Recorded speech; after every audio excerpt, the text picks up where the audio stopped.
Hello बच्चों, let's see this question. The question says, questions given below consist of two statements, each printed as statement 1 and statement 2. While answering these questions, you are required to choose any one of the following four responses. And these are the responses given. Statement 1 says, molecular nitrogen is less reactive than molecular oxygen. And statement 2 says, the bond length of N2 is shorter than that of oxygen. सो यहाँ पे हमारे पास दो statements दी गई है, फिर उन statements के according हमें बताना है कि कौन सा जो हमारा ऑप्शन होगा, कौन सा रिस्पॉन्स इसमें से करेक्ट होगा. सो स्टेटमेंट वन में कहा गया है that molecular nitrogen is less reactive than molecular oxygen. ठीक है. सो देखो, molecular nitrogen means N2 and molecular oxygen means O2. सो अब N2 की अगर हम बात करें तो N2 में क्या होता है, हमारे पास है दो नाइट्रोजन, और जो नाइट्रोजन होते हैं उसके पास कितने होते हैं, वैलेंस शेल में 5 इलेक्ट्रॉन होते हैं. तो 1 2 3 4 5, उसी तरह इसके पास 1 2 3 4 5.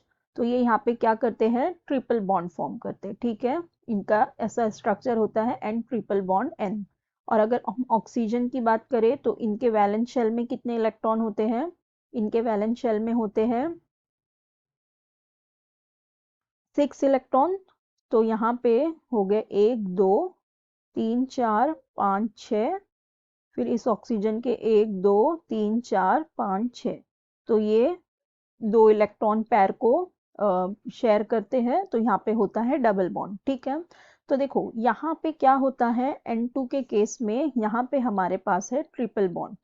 ऑलराइट, यहाँ पे हमारे पास है ट्रिपल बॉन्ड और यहाँ पे हमारे पास है डबल बॉन्ड. ठीक है. सो अब देखो यहाँ पे नाइट्रोजन के केस में हमारे पास है ट्रिपल बॉन्ड. तो अगर यहाँ पे ट्रिपल बॉन्ड है तो इसका मतलब यहाँ पे बॉन्ड ऑर्डर कितना हो जाएगा, नाइट्रोजन के केस में बॉन्ड ऑर्डर हो जाएगा 3, राइट. और यहाँ पे बॉन्ड ऑर्डर हो जाएगा 2, बॉन्ड ऑर्डर हो जाएगा 2. ठीक है. सो अब देखो, इसका बॉन्ड ऑर्डर ज्यादा है और इसका बॉन्ड ऑर्डर कम है. ठीक है. तो इसका मतलब जिसका बॉन्ड ऑर्डर ज्यादा होगा वो कैसा होगा, वो हो जाएगा लेस रिएक्टिव. ठीक है. और जिसका बॉन्ड ऑर्डर कम है ये क्या हो जाएगा, it will become more reactive, right. और अगर हम देखें सो जो हमारा यहाँ पे ये हो गया लेस रिएक्टिव और ये हो गया मोर रिएक्टिव. तो हमारे पास जो कहा था that molecular nitrogen is less reactive than molecular oxygen, तो देखो ये लेस रिएक्टिव है और ये मोर रिएक्टिव है. So that means this statement is absolutely right. अब स्टेटमेंट 2 देखते हैं. इसमें कहा गया है that the bond length of N2 is shorter than that of oxygen. So अब यहाँ पे है बॉन्ड लेंथ. तो अगर हम बॉन्ड लेंथ देखें, सो जो बॉन्ड लेंथ होता है वो बॉन्ड ऑर्डर के इनवर्सली प्रोपोर्शनल होता है. ठीक है, बॉन्ड ऑर्डर के इनवर्सली प्रोपोर्शनल होता है बॉन्ड लेंथ. तो मतलब जिसका बॉन्ड लेंथ ज्यादा होगा उसका जिसका बॉन्ड ऑर्डर ज्यादा होगा उसका बॉन्ड लेंथ क्या होगा, कम होगा. सो दैट मीन्स बॉन्ड ऑर्डर किसका ज्यादा है, नाइट्रोजन का. नाइट्रोजन का बॉन्ड ऑर्डर ज्यादा है तो इसका बॉन्ड लेंथ क्या होगा, कम ही हो जाएगा. ठीक है, इसका बॉन्ड लेंथ क्या रहेगा, कम रहेगा. और ऑक्सीजन का बॉन्ड लेंथ ज्यादा हो जाएगा. ठीक है, इसका बॉन्ड लेंथ क्या हो जाएगा, ज्यादा हो जाएगा. तो इसका नाइट्रोजन के केस में क्या होता है, इसका बॉन्ड लेंथ कम है और इसका बॉन्ड ऑर्डर ज्यादा है.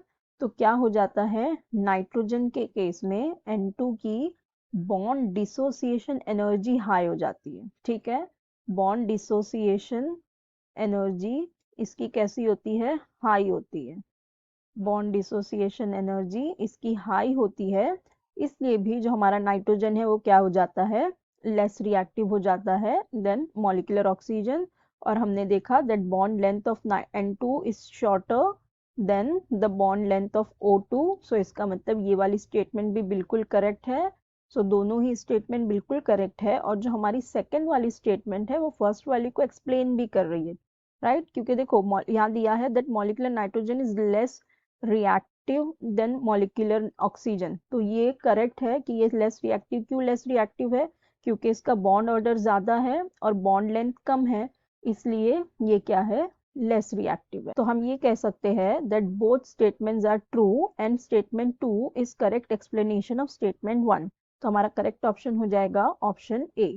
So I hope you understood it well. Best of luck. Thank you.